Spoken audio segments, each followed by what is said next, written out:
Mon premier souvenir. Ah ben il y a un souvenir qui m'a marqué quand j'étais petite fille, parce qu'on allait à Paris chez le frère de maman. J'étais toute petite, j'avais 2 ans. Comment il s'appelait? En passant sur le pont, on venait de m'acheter un beau petit sac à main, tu sais, puis en passant sur le pont, j'ai mis ma main au-dessus, puis le sac à main elle est tombé. Ça c'est une chose qui m'a toujours marqué.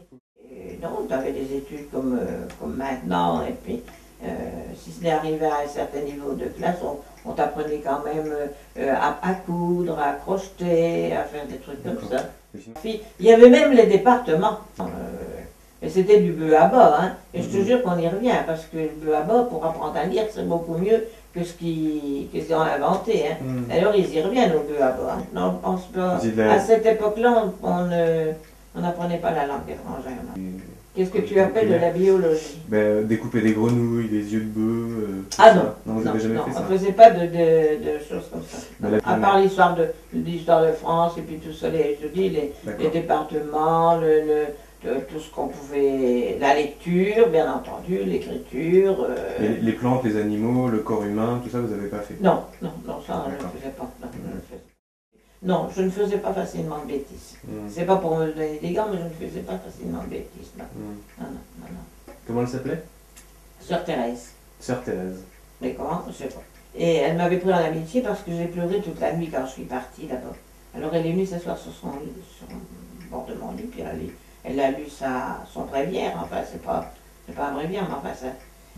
Et le vicaire m'avait pris aussi, lui, en amitié. Alors il me passait des livres pour moi faire de la lecture.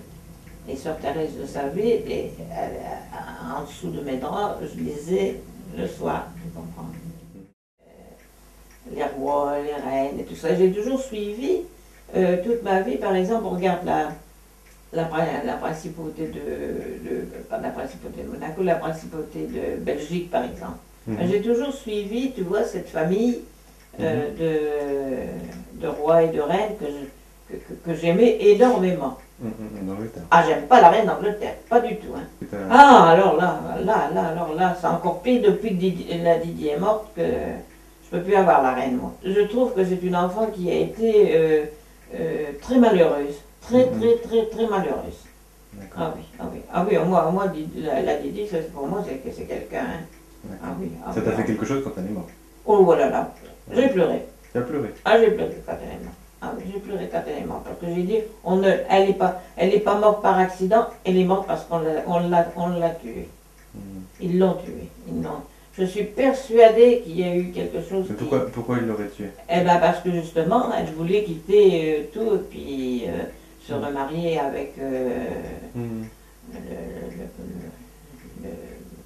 le musulman. C'était un musulman, lui. Hein. Ah oui, moi je suis pour la noblesse. Tu es pour la noblesse. Ah oui. Pour le retour du roi. Oui, je préférais avoir un roi qu'une république. Un roi comme en Belgique ou en Angleterre. Exactement. Et on aurait plutôt été royaliste. Ah oui. Mais constitutionnel, avec la démocratie quand même. Ou pas la démocratie? Qu'est-ce que tu appelles la démocratie? Avec un parlement, des députés, tout ça, comme en Angleterre en ce moment, quoi. Il y a le roi, mais il y a aussi le roi, oui. Mais qui servent à quelque chose, hein, plutôt comme à la Belgique. Hein. D'accord. Plutôt le style belge. Hein. Ouais. Alors à 19 ans, il s'est engagé dans la vie militaire. Et pour y rester. Et la guerre est arrivée, donc tout a été basculé. Il était monté en colonne pour monter sur l'Allemagne comme prisonnier, puis s'est évadé en cours de route, parce que c'était des tirailleurs, oui. Ah, c'était des basanés, parce qu'ils ont dit, toi tu es blanc, tu es jeune, tu vas pas monter là-bas, alors que nous, avec notre peau, on nous reprend tout de suite. Alors ils ont fait la haie, et puis quand il a passé dans le bas du côté de Reims, par là, il y a des maisons où il y a des caves, tu sais, à charbon avec des portes. Hein. Alors ils se sont arrangés pour faire, parce qu'il y avait derrière des Allemands avec des fusils mitrailleurs et tout, hein, et puis s'il y en avait un qui bougeait de la colonne, il les faisait. Alors là, quand ils se sont serrés tous, et puis quand il est arrivé à une cave qui était ouverte, eh ben, il s'est jeté dans la cave, il ne savait pas où il déboulait. Hein. Donc il a été sauvé par des Africains. Exactement.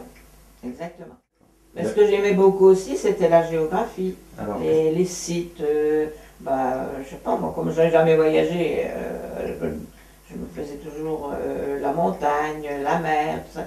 Puis j'aimais beaucoup la mer parce que, comme j'y suis allée quand j'étais souffrante, j'aimais beaucoup la mer. Ça, j'ai toujours adoré la mer. Et en montagne, je ne pouvais pas y aller parce que je n'avais pas la santé pour y aller. J'y suis allée une fois chez ma tante qui a habité, c'était un Savoyard, mon oncle. J'ai été malade, tout le temps que j'ai été là-bas, j'ai eu une mal de montagne. Et quand je suis rentrée, le docteur il m'a dit, il ne faut plus aller en montagne parce que ça ne vous vaut rien. Par contre, la mer, oui. D'accord. Dans ma santé, il fallait de l'iode, moi.